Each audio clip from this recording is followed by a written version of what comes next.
It's simple, really. Great stories with a good cup of tea. It's the Tea with Mike show. On this episode of the show, Genevieve stops by. Topics of conversation included theatre and spoken word poetry. So grab a cup of tea, sit back, and enjoy. Hi guys, welcome to another episode of the Tea with Mike show. Really excited for this one. Joining me from England is Genevieve. Welcome to Tea with Mike. Thanks so much for having me. And as we were saying just a few moments ago, it's always nice to talk to someone else that grew up in England. So I'm really excited to chat over a stereotype of the British, a good cup of tea. But we'll get to that a little later on. So do you want to start by telling everyone where you grew up? Absolutely. So I'm one of those people who sort of travelled a little bit of the map of the UK, really. I was first born in Plymouth, right in the corner. And then we moved around a fair bit. And I actually ended up in a place called Basingstoke and a little town called Tadley, which I kind of think of always as Jane Austen sort of area. But actually, I'd be lying a little bit. It's tiny bit further up. Winchester would be sort of Jane Austen country, but it was a lovely area full of sort of green grasses and small communities, 7 churches and 1 horse, and that's really the kind of sort of town I grew up in, one that was very community focused. Go for it, Mike. No, carry on. That's all. And over time, I'd also sort of travelled and spent a lot of time in London, especially when I was studying university. And now, as I think of myself as very much somebody still growing up, I'm now in sort of the Cambridgeshire area. So, as Mike would well know, a lot of travel as far as the southern part of the UK, really. But known for being a kid that sort of moved from one place to another with sort of work my family had. But it's great because it feels very much English and British is the culture, which I know very well. Fantastic, and I know the Cambridge area fairly well because my grandparents actually live near Cambridge in a village called Orwell, so I spent a bit of time in Cambridge and stuff. So obviously very expensive, but it's definitely a nice city for sure. Yeah. So obviously you just mentioned that you travel around a little bit. Do you think you prefer the big cities, or do you like the quiet and typically nature of like small towns and villages? I think when I was younger, especially growing up in quite a small town, I really liked the big cities. So going to London, going to Winchester, going to Newcastle. But actually, as I've got older, I think I've moved to really enjoying the smaller towns where the small communities. It's been really nice in this last year that the community I'm part of is very close-knit. And it's full of green grasses and lots of birds. So I think I've gravitated to small now recently, but that was a big change.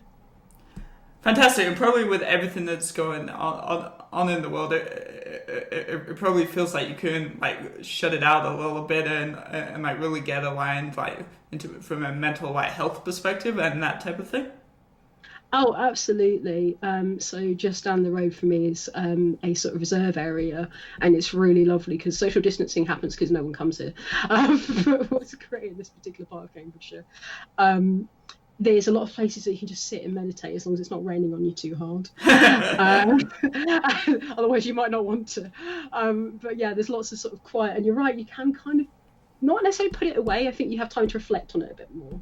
And some of my London friends who are still there at the minute, there's a different experience in that, but it's trying to find these places of peace and space really for anybody is always good.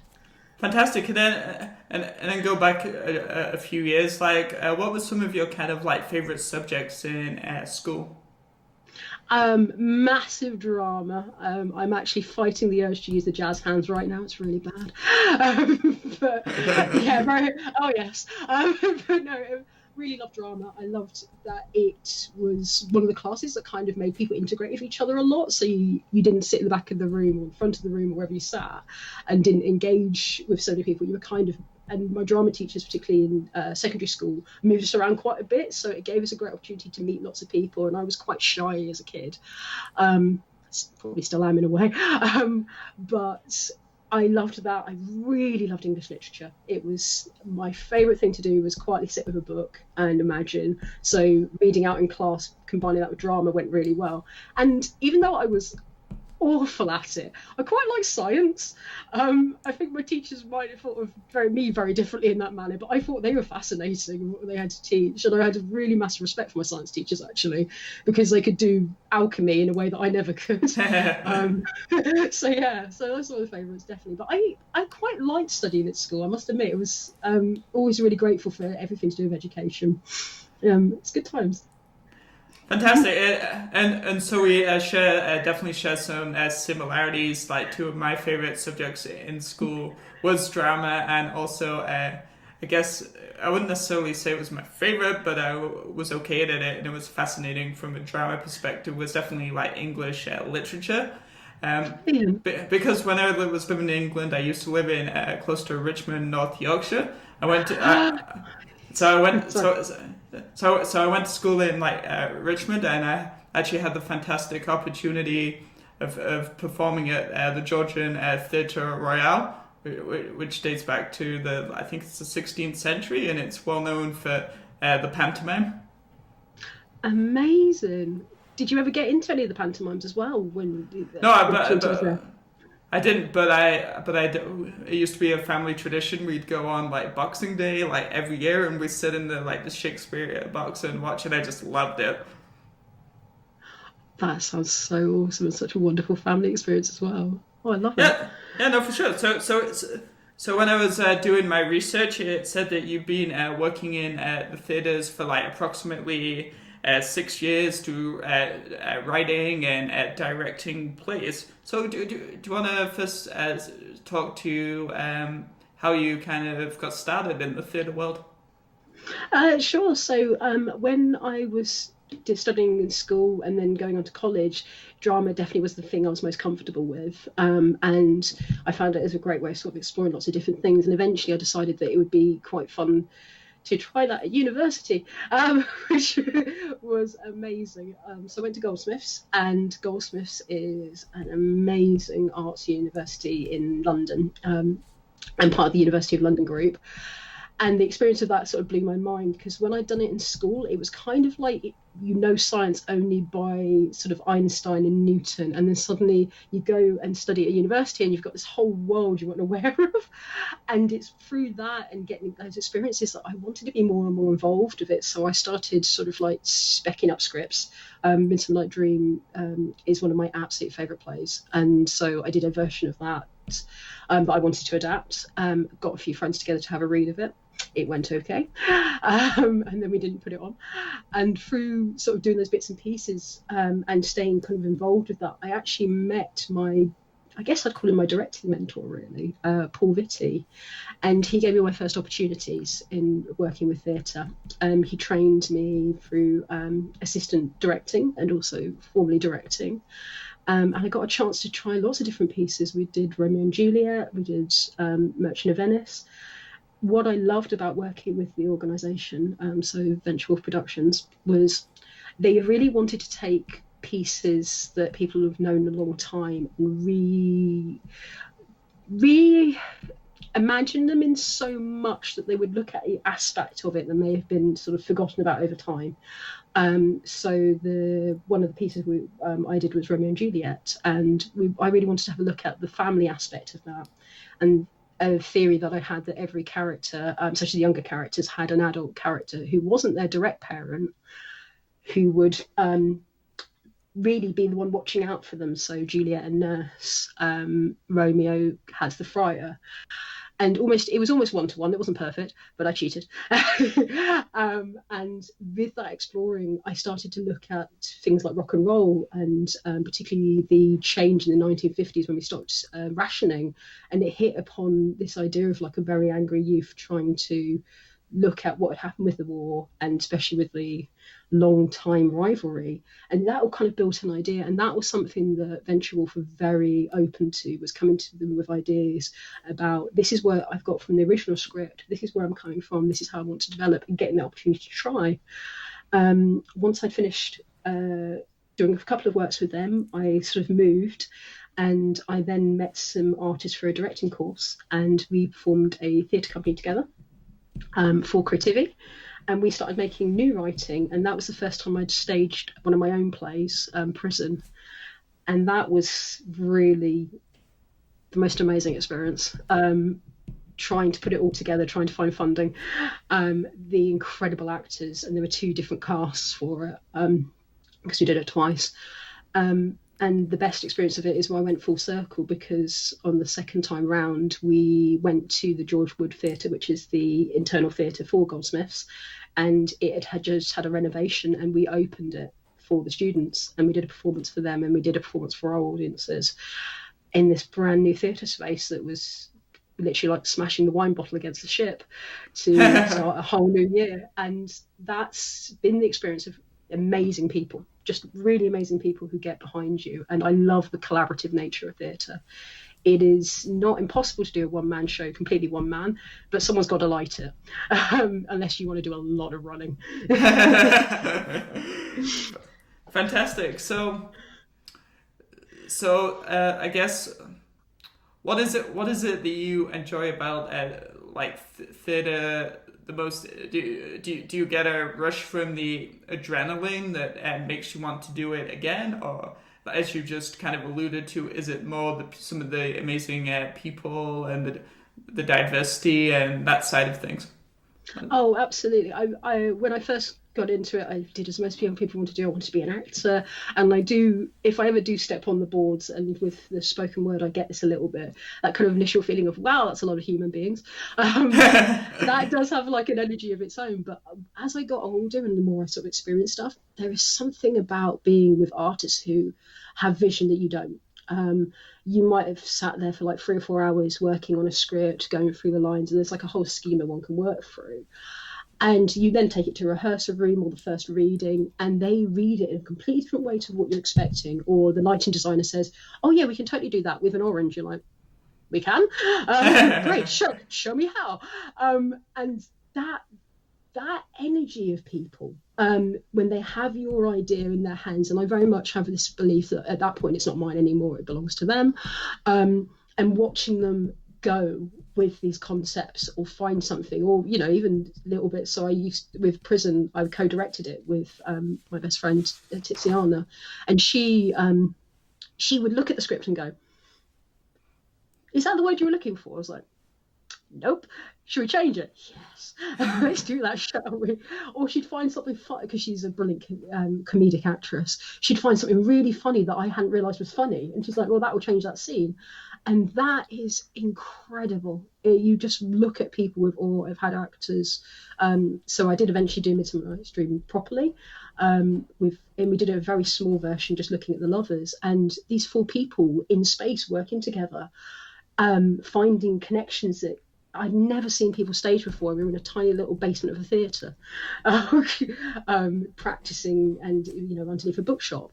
And you're sitting there going, "This is as good as stuff I've seen in the Oscars." And you know that if that person can repeat it, and you can just guide them in the right way, or particularly they almost have it perfect a couple of reads in, but as you're doing stuff and changing things, they forget things. And they might forget that they've done this line really, really well because you've given them a different direction that take them to in a different direction. So you have to kind of keep like a symphony in your head of every part you've agreed to, or every note, so that you can keep the beat. And it does feel like when you see instructors going up a little bit, down a little bit, but with a line. And there's a whole language to guiding people to get the best out of them and get the best out of the production that is so intricate, it never stops fascinating me. So yeah, I guess that's the biggest draw, really. Nice, and I would definitely agree. There's always a new perspective to look at the same script or a piece of work that you're developing. If you bring in a new people with different perspective, different experiences, like their look and insight on the same script is going to be like totally different, and that's the coolest part when you're like standing around and then you have that jaw dropping moment, or you see it from a different angle, and you're like, it kind of gives you like goosebumps, and you're like, whoa, this is why I love the creative process like so much, right? Absolutely. And then if it all goes right on the night, and even when it doesn't, because some of the best moments when things don't go right, um, it's just that wonderful fulfillment of everything you achieved. And I often sort of wonder, especially with doing this podcast, do you feel the same sometimes where you're like, oh, everything edited together, ready to go. I remember those moments in that chat. I imagine it must feel exactly the same. Yeah, no, there's definitely like parallels. Or I'll be going about other things that I do in my life, or like I'll start talking to a guest that I've had on the show. Maybe a week later, 2 months later, then it's like, oh yes, we shared that like powerful moment, that moment of like connection, and that's literally like my favorite thing about doing this is all the people I'm connecting with all over the world and learning different things and that type of things, and it doesn't get better. Absolutely agree with you. I absolutely agree. Cool. And so now we're just going to take a brief intermission, and we're going to have a little tea fact. So this is actually quite an appropriate tea fact because we're both obviously from England, and it actually relates to London. This wasn't on purpose. This is just how it happened. So the London tea auction was an institution which lasted for 300 years. Tea was sold using the, in quotations, by the candle system. Tea was, and bidding for lots basically went on until an inch of a candle had burnt away, and that was kind of like how they sold tea to like bidders. So the candle, so my understanding is the candle represented the amount of time, and then once the time had surpassed, then whoever I presume had the highest bid, like got the tea or so on and so forth. That's really fascinating. Oh, and this comes from finedininglovers.com. So yeah, that's another part of the show that's fascinating. Learning like tea on the surface, like a lot of things seem so simple, but it's got its own history, its own like story like within it, right? Absolutely, yes. Awesome, and then we're just going to keep going along. So, what do you find the most challenging about when you're directing a play? I think it's sometimes if I don't necessarily have a question when I first go in. So, I guess yeah, I'll take the example of the Midsummer Night's Dream as a really good example of this. So, it got posed to me: could you do most of the play, but only in an hour? I was like, Oh oh, wow! there's a question. There's a question. And through that, it allowed me to look and realise that though there's been a lot of characters that we focus on. So for anyone who knows Midsummer Night's Dream well, the image they might have in their head is Titania as the fairy or Bottom as the donkey, etc. But really, there is one story for it, which is Hermia's. So the one of the lover characters, in the sense that she runs away with her boyfriend into the woods. It goes very wrong with some love potion. Everything gets switched around. She comes out the other end, and she's one of the few Shakespearean heroines I can think of which actually gets exactly what she wanted, which is rare. It goes all right for her. A bit dodgy in the middle, but that was a storyline, so that became the storyline, and then it was very easy to start sort of snipping scenes. I think I've had things sort of passed to me, so friends' works, and I really love it when somebody brings me something they want me to review and study, or a film script they're working on. But if I can't sort of form a question, I usually think, is this one for me? Because if one doesn't have a question they want to answer through the process, it becomes difficult to guide through. And one of the things I genuinely love about actors is they ask lots of questions. They will come at you from every direction. And it truly is an honour to the script of the playwright or the director or the producer, whoever sort of came up with the initial idea. If they want to ask that deeply, you've done something right. Because they will want to know as much as possible about their character, the world, and you do need to understand and world build that for them.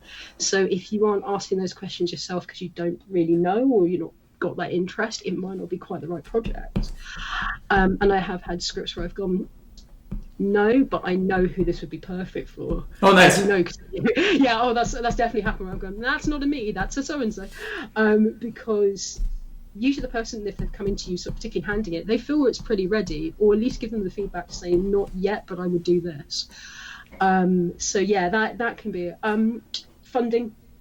It is one of the only projects types in the world where you may not have everything you need beforehand, and you pay for everything before you see anything. It can be difficult to balance everything, how much time, and it is also that time cost. You don't want to waste rehearsal time for actors. You don't want to pull in your designers at the wrong moments and waste their time.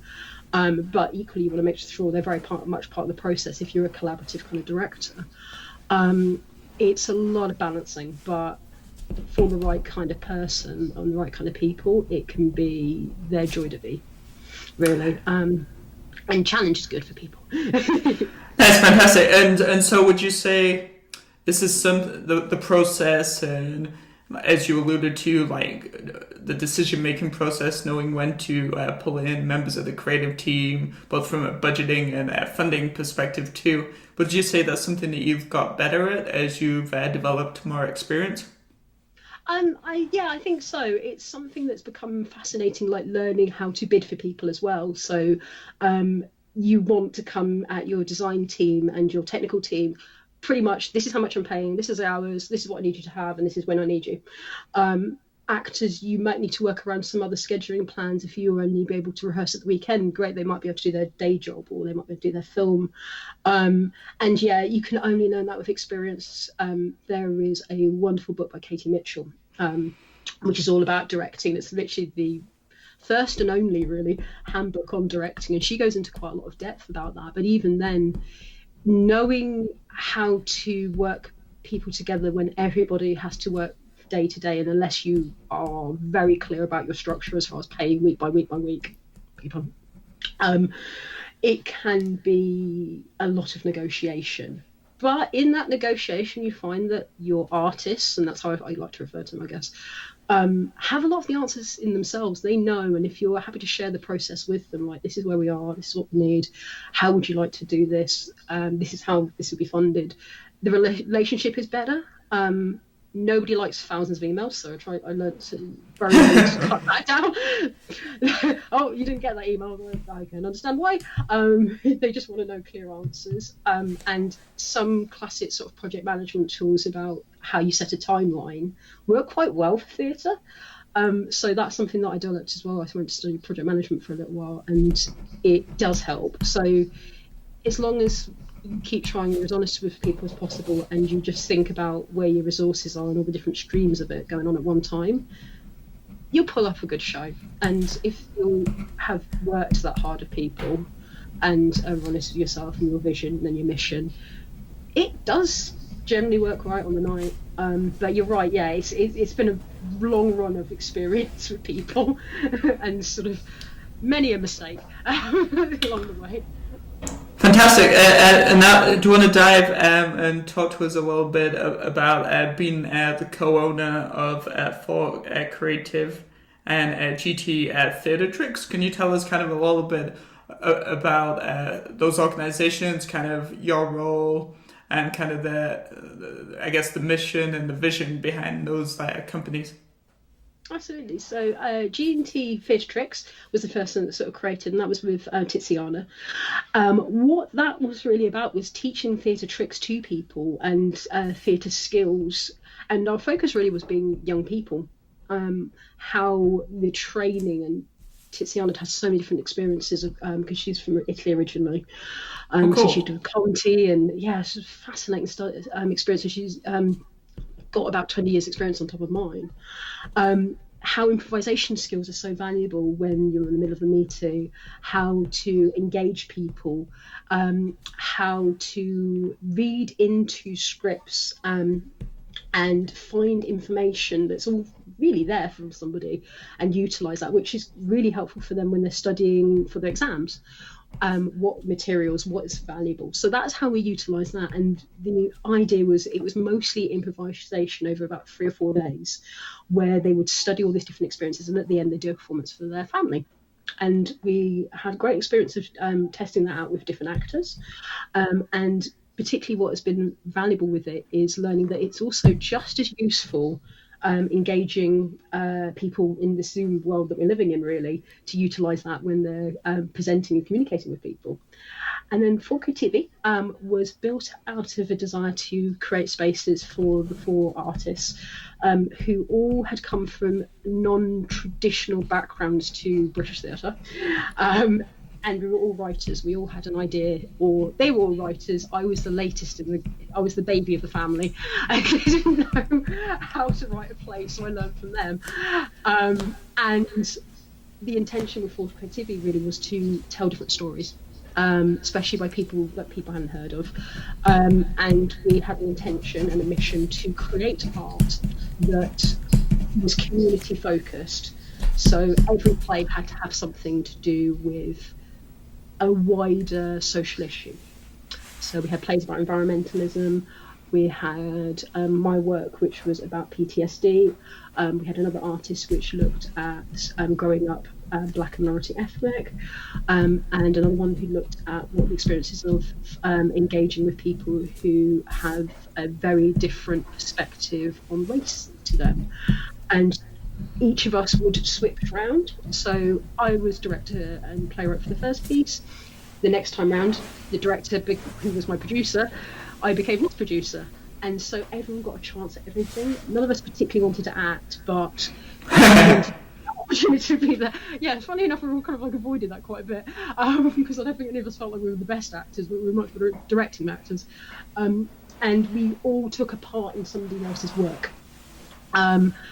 And on an organisational side for both companies, I was key administrator and sort of head of communications, really. I enjoy emailing, contacting people, having chats and stuff like this and making things happen. I'm also the one who tends to be good with paperwork, surprisingly, which my English and science and everything teacher would be very surprised to hear become something I've got better at in time. So dealing with contracts, scheduling, sorting out the play scripts, making sure everyone's got the second email with the play scripts, became kind of my main job, but also meant I got to take care of box office, which is always good, and be the main communicator to customers as well, so people purchasing us into the show if they had any requirements. So the second run when we had Goldsmiths, we had a lady who had different needs, and we had to sort of support making sure the university actually supported her, and they were brilliant at it, may I add. That was kind of my core thing, because bringing people together through stringent paperwork and communications and bring their art together is the stuff that I like the most. The gentleman who was my producer is just the kind of guy who walks into a space and everyone wants to talk to him. So he was perfect at being our connection manager, and he would be the one who'd go and sort of talk to everyone about the show. And Tiziana was absolutely brilliant at kind of bringing us to heel. So she became the CEO. And that's how we kind of judged it based on our characters. But yeah, that's kind of the core about each company. And I'm so honoured to have learnt with them. I really am. Fantastic, and it sounds like everyone quickly realised that everybody has different strengths, and that's a good thing, because you needed someone to fill many different roles, and often on limited funding, you have to fulfill multiple roles, right? Absolutely right, absolutely. And it's no better way to learn, because I think if you're going to then subcontract it later, you need to know at least a little bit about it. So it gave us a chance to learn and support and then guide other people who were helping us. With Forco TV, we took a younger member on, and he had an excellent ability with technical. So we said, right, you're a technical manager, you're going to be the one to speak to the lighting designers at the university, you're going to be the one to train the people who are supporting, you're going to do the recording, you'll manage all that, which let him step up. And it was also something that the three of us weren't particularly comfortable with, and we didn't know. We'd had a previous young lady who was really, really, really great at talking on publication side. And I think if you don't, even in the theatre world where you think that things may be more standardised, if you don't utilise the talent that's there, both on a managerial side and an artistic side, you don't really get the most of the experience. And even way back when I was doing Amdram with back in Tadley, that's something I noticed with the Amdrams. That was Tadley Youth Drama. They all took a place in running it and being the mentors to us as the children. but they also all delineated their skill set really well because they were teachers and doctors and church leaders who basically were volunteering to do this. So even though I probably didn't think about it at the time of creating both these companies, that taught me a lot about how you manage people on particularly limited budgets. Fantastic, and then, so it's my understanding that you've taken all of this experience and you've kind of dived a little bit into the coaching side. So do you want to talk about how you utilize the skills both in directing and writing and producing and all of the other things that it sounds like you've done along the way, from the box office to communication? How do you take all of those experiences and mold it into being a coach? So it's basically turning somebody with their own life, so particularly it's job coaching that I do, into the star of their own lives and reminding them why they do what they do. Often I'm looking for that kind of hidden mission statement or that hidden script. And I've actually written a poem about that. I'm sorry, something just hit me just then. But yeah, fundamentally, what I do with the coaching is the same I would do as I would with an actor or trying to coach a newer technical artist. It is looking at where their skill sets currently are, what they understand about their script, which really is their CV, and then starting to train them to be able to evaluate it effectively. So look at those kind of hidden themes. Well, you say that you've been this kind of administrator for a very long time, but actually you've always had the purse strings. Are you sure finance doesn't fit you? Can you argue it through experience rather than that particular qualification? You don't think you're much of a public speaker, but I have noticed from this and experiences where you've been pushed, maybe pushed more than offered, presentation experience, and you stepped up. Are you really sure you can't? And often people have a lot more skill sets than they think they do, but we're taught very much to sort of place our scripts, there we go, I place our CVs in an order that feels historical rather than experiential. And really, particularly the term CV rather than resume, it means course of my life or course of life. So it's really valuable when coaching people to say, this is the course of your life, even if it twisted and turned and you ended up in a city you never expected. You did those things, you existed in that experience, you had those choices. Now you just need to represent them. And often once I've got them to that particular point, then I start mentoring them on, right, you know the script and you know how to present it to me, which is great, but I'm not going to interview you because I haven't got a job to offer you. Now let's get that to that next level. And what the big part of the mentorship is really, okay, now it's time to perform.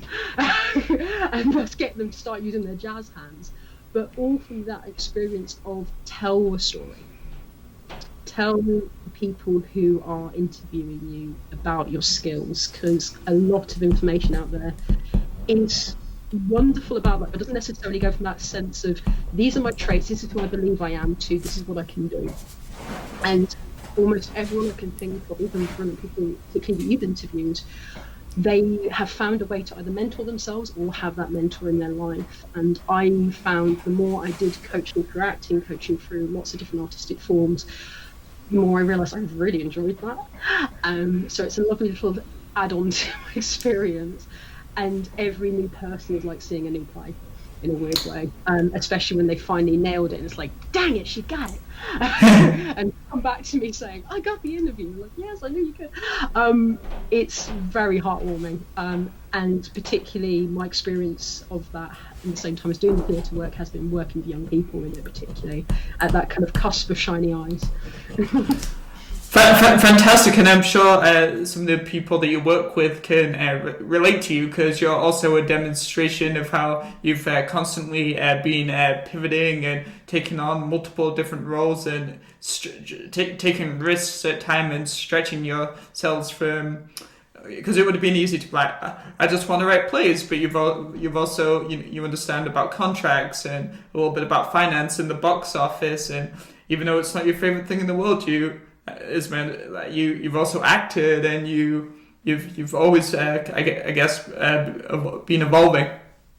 Thank you. I think that's the best way to be. I mean, all the kind of artists and philosophers and people that I love from history seems to be a rhythm they go down, which is just experience it all while you're here. And make sure that you pay it forward in some format. And always in artistic form, in coaching, in anything that I try and do, even just trying to be a good daughter and sister, I try and do that, because one time, one life is kind of how I view things. But it makes it so much nicer as well when you sit back and you go, oh, yeah, when did that come from? Well, I guess I know because I said it to somebody. And I hope going forward it stays the same. But it does make everything very exciting. Fantastic. And are you still helping people during the pandemic on that side? Absolutely. At moments when I felt like I was going stir crazy, I lent on a few of my friends who are very much part of the artistic gig community, just saying, hey, can I help out? Because I needed to do something. And writing was a massive part of that, performing was a massive part of that, but I still need something else. And it was a good grounding experience, really, to do so. So, yeah, there's a couple of friends that I'm particularly working with now, and a client as well. Fantastic, and it's always good to stay busy just in general, especially with all of the turbulence that's going on in the world right now, right? Absolutely, yeah, I agree. Fantastic, and let's switch gears a little bit, and then let's talk a little bit about spoken word poetry. So let's start off kind of with how you got started in spoken word poetry. It really is one of those things that kind of happened by accident.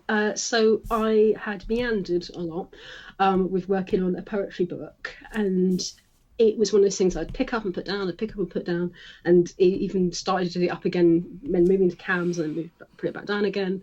And then obviously COVID-19 hit, and particularly I started sharing my work more when the situation with George Floyd happened. And I see lots of conversations, and I was like, well, in theory, I have a perspective here.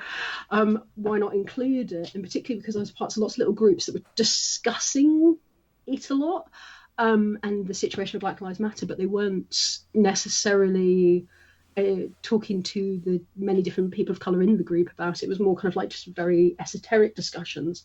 And I thought, well, this is a chance to share some of the things I've been writing, if only just to respond, because if I write this in a blog post, it's going to sound like a rant. So okay. I shared it more as a poem instead, and that actually got great engagement. In doing that and starting to share on social media and starting to build up my page through Genevieve Ray Poet, people said, oh, have you ever considered performing this live? And I thought, well, it's back to the acting again. Oh, sure. Panic set in. And then as it happened, there was a group of virtual poetry readings that were doing weekly readings for a few hours on a Saturday. And they were in a group that I was part of called Poetry UK. And they put up an advert saying, hey, we're doing this. These are the different, and it was that big a thing that these are all the different time zones. You know, if you're interested, please get in contact. Got in contact with them. Adrian, who I spoke to, said, yeah, by all means, this is the information. And I remember that very first session. I did it downstairs. I've learned a lot since then about spacing. And the kindness, the friendly nature, the feedback, the general way that people were was so amazing. I hadn't quite experienced it before, because it was like if you'd done a full stage performance, but immediately the audience respond rather than necessarily a few claps later. They gave advice, they gave guidance, and I came again and again and again, and then started getting involved in lots of other different sessions. And I gained a love for it. And I'd never seen my work as being something that could be performed. But what I gained from it was a much better reading, suddenly going, oh, that comma means something. Oh, that's actually a full stop. Nothing like reading it out loud to see what your grammar mistakes are. But also a chance to see the stories told differently and find a different voice. And it's really made me believe that there is a power in telling your story. And thanks to it, I have made some of the most incredible friends. Beautiful, wonderful people from across the world, including Davino, who you've spoken to before. And this is sort of how we connected. It's a small world, isn't it? It is. I mean, the man's a legend, a living legend. But yeah, he came into like the third or fourth session, and he arrive as a full energy, and including Candy, who works closely with him, and is his partner in Mia Love and Spoken House, and just both of them, they arrived, and you're just like, wow, who is this wonderful energy here? Who are these people? I want to know these people.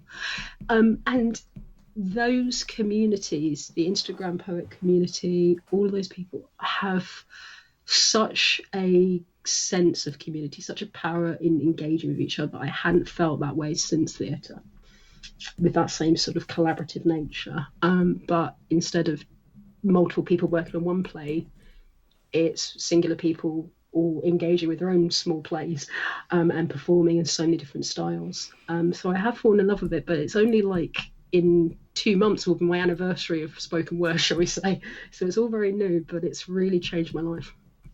Fantastic. And in maybe a couple of sentences, if someone, how would you define spoken word poetry for somebody that knows nothing about it? It is a poetic form that is all about a level of lyricism and knowledge of beat. And there is a nature of representing yourself and your poem that you don't always necessarily get on the page, because you become as the full package. You and your work integrate into each other, and it is a way of expressing yourself through lyrics and beats and notes and things that expresses the deepest part of a person's heart. And you may never see the written version of that poem, but you'll feel it as soon as you hear it. That's very good. I know when I was working at the Edmonton Fringe, second largest fringe festival in the world after Edinburgh, I came across some people because they were in the same venue performing spoken word poetry, and I'm like, I didn't even know what spoken word poetry was, but I went to a few performances just because I happened to have time on my hands. Like the first few times, I didn't really understand it. It felt weird, but then as you start to listen more closely and you hear the same performance a second or a third time, it's like, wow, this is powerful. I'm like feeling this, and it's that amazing invisible connection, even though you know nothing about the person at that moment in time, right? Absolutely. I'm going to use the universal spoken word reaction to that, which is this. Say absolutely. Yeah. So awesome. So you mentioned that you started getting involved in these different poetry sessions, and you've been developing more experience, and there's definitely a connection there with the performance, and I think that's what you like about it, right? Absolutely, yeah. It's that feeling of being able to present and perform in a way that I've just never had before, and it does make me feel a lot more confident than the acting does, because you can kind of vibe with your audience and engage them in a slightly different way, because you feel for how they're reacting, and you definitely can do that with a monologue, but it is that sort of sense of being there and presenting oneself that I love. Nice. And then obviously with it being the pandemic, you're having to perform virtually. So do you want to talk briefly about some of the opportunities and the challenges of performing through a technology piece in terms of trying to get across the character and the representation and the emotions? There really has been a sort of strengths and opportunities situation and weaknesses as well. I mean, you can't vibe in quite the same way unless you set yourself on grid screen. And even then, if one can lose the track if they're trying to look at everyone's eyes. Where I guess when you're sort of slightly elevated on stage and then sort of head to knee sort of level with your audience, it's a slightly different thing. But there is some power to it as well if you use the visual form. There's been pieces that I have that I will direct a line to a person here and then direct it in the same old skills that you would do when doing a monologue anyway. It's like, I want to say this to this particularly pretty lady, and I want to say this particularly pretty gentleman, and no, I don't like you. Which you can play with comedic scripts anyway, or even dramatic ones, shall I say. But really, the tricks with it is to see that person's screen almost as your opposite television screen, and to think of them as like, whereabout is their eye line towards yours, and how can I make that little moment where they laugh and smile and share, and utilize how far or close you can be with your camera. So it's a different form in that way. But what I particularly like about it as well is the same respect and patience you'd have if you were in a small bookshop performing a piece, or in a large theatre space performing a piece, or on the side of the road reading it as a busking style. Is kind of there. There's probably a little less heckling, maybe because most people put themselves on mute. Fundamentally, it has a lot of similarities as well.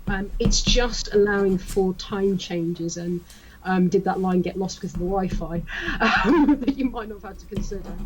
But you can play a lot, and the experience of performing for French book launches and bits and pieces like that is if you time it right to the audience that you have in front of you, especially if you know anything about them, you can just get the same sort of experience, and you can still feel the same warmth as if you were in that room with people. I look forward to the day when we can be face to face again as people, but until then it's not as different as people would think once you get into it. Fantastic. And then sort of the last point that I kind of want to ask you about before we get into your performance, which I'm really excited, and I'll give you the full stage to introduce it and everything in a minute. But what is the most important thing that you have learned so far in your overall career, and what piece of kind of advice would you pass on to aspiring poets, playwrights, I guess any of the roles that you've kind of fulfilled so far in your creative journey? Well, so I think the greatest learning has been to just do it and be present, allow for the mistakes, the not right on the nights, and everything that you will learn in between, and to learn. And the more I've learned, more professionalism as an artist, and there is a whole sort of scheme of professionalism as an artist, the more I've got out of it, but the more I network through learning from professional artists, the better I've got. And that then leads to the second question, which is what, when it comes to becoming an artist and being a successful artist, really take the opportunities that are available to you, but choose them carefully. If you know that you are not the one for that particular arts contract, don't go for it, but definitely investigate into it before you say no. Not to be intimidated by the differences in people's art, but use it as an opportunity to learn things that you don't know how to do. So if that person is so much better directing people, or so much better at finding that little line that you go, oh, that's amazing, look at how they do it, learn as much as possible, engage them, talk to them, because people are very open about their art, and they're definitely eager to tell you if you come to them with the right kind of open questions. And even if one wants to do something completely different, so you are now going to be a biochemist, the same skills are true. Learn as much as possible, research as much as possible, and get involved where you can in what you want to do, because 9 out of 10 times after a bit of experience you'll become the one that other people come to anyway for your expertise, and you won't even realise you arrived at it. Fantastic. And so now we've come to the time where the spotlight is truly on you, and I'm really excited and blessed that you're going to perform some spoken word poetry for the audience today. Thank you so much. And I'm, funny enough, going to fiddle the spotlight just for a second. So the piece I'm going to do, I wrote about 2 years ago. It's called Glass Bottom Moon. And it's kind of a fable that tells you a story about getting to a stronger part of mental health. And if you're happy for me to go, we'll get really ready to go. Take it away. Fantastic. Glass Bottom Moon. He rested his head in a pint glass. Stephen walked. Seamus laughed. Julie could only sigh, her downward eyes refusing to cry, but she'd never breathe a word, her doubt reciting in his mind. A father provides, a husband knows, a man withstands, but he just falls, sweeping his hopes to an unforgiving floor, watching them tumble, the shards explode. Ow! roars the owner. So he's off alone. The night clear of protection, the river was silent. The river looked like home for the lost merman, a sailor desiring to drown. And the siren called him, Queen Mirror of the downtrodden. He almost stepped towards her when he saw Lady Moon, her brilliant luminescence reflecting within Queen Mirror's hair. His advance halted by a glare. He falters, her wave song slowly pulling until he realised where she led. Confused, he backs away running. Moonlight reveals the path ahead of him. Out of breath, he finds a clearing. Lady Moon is the size of the sky. He kneels before her, his muddy trousers succor, holding him safely to the ground. What hope is there? She listens, gives not whisper. Finally facing his pain, your man begins to howl. Wolf of instinct he is now, suffocated into growl, drinking to keep it down, and finally succumbs to silence. Slowly he rises, mud-covered, wet, but more human than before, making it back to shore Odysseus travels. His sweet Penelope gently snores. He washes his feet and footprints off her freshly cleaned floor. He passes his baby's room, on the way to his lady's bed. Standing at the window, Lady Moon gently leant. Speak, write and belong, is all she ever said. He nods and kisses his son, his heart clear of dread.